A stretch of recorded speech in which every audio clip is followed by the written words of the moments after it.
समस्त मिथिलावासी के प्रणाम करैत हम शुभ पाबनि के अवसर पर अहाँ सबके एक गाना सुना रहल छी। सखी हे मिथिला के पाबनि चौड़चन आबिए गेलै ना। सखी हे मिथिला के पाबनि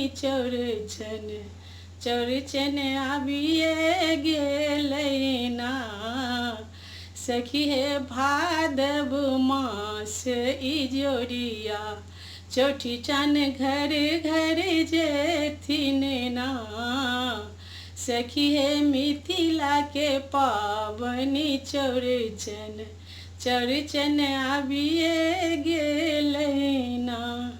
गाय के गोबर अंगना निपायब ओहि में अरिपन लिखब ना। ओहि में अरिपन लिखब ना। सखी हे माटी के चूल्हा मंगाएब हुनके अर्घ बनाएब ना। सखी हे मिथिला के पाबनि चौड़चन आबिए गेलै ना।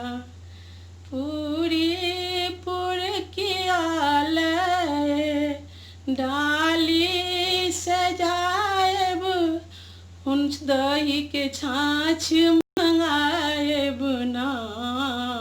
दही के छाछ मंगाएब ना।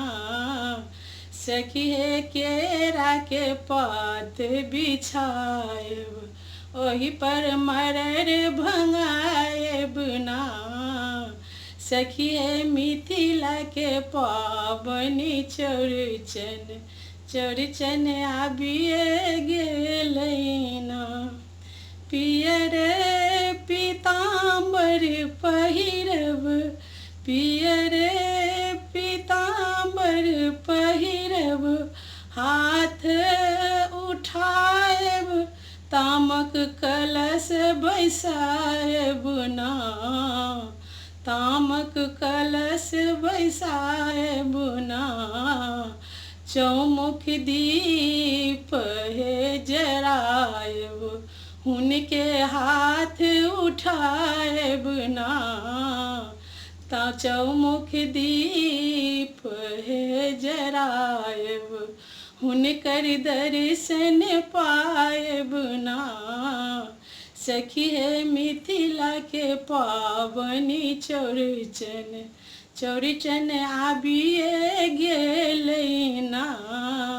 सखी हे भादव मास इजोरिया चौठीचन घर घर जेथिन।